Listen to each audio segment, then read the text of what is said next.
লিখেছেন, পূর্বের অনেক পাপ থাকার পরও যদি মানুষ আল্লাহর রাস্তায় ফিরে আসে তাহলে কি আল্লাহ তাকে ক্ষমা করবেন?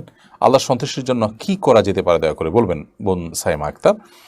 পূর্বের যত পাপই থাকুক না কেন, মানুষ যদি আল্লাহর দিকে ফিরে আসে এবং তিনি নতুন জীবন গড়েন, তিনি যদি শয়তানের কথা মতো আর না চলেন এবং এর জন্য সব রকমের স্যাক্রিফাইস করার মতো ইচ্ছা আন্তরিকতা তার থাকে, তাহলে অবশ্যই আল্লাহ রব্বুল আলমিন তাকে ক্ষমা করবেন। সেই সুধারণা একজন ইমানদারের থাকবে এবং আল্লাহকে সন্তুষ্ট করবার জন্য তিনি ওই পাপের ধারে কাছে আর যাবেন না।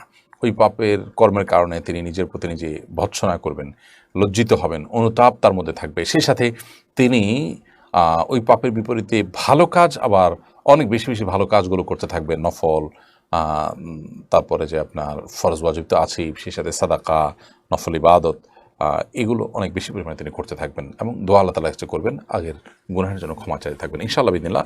এর মাধ্যমে তিনি আল্লাহর সন্তুষ্টির সোনালী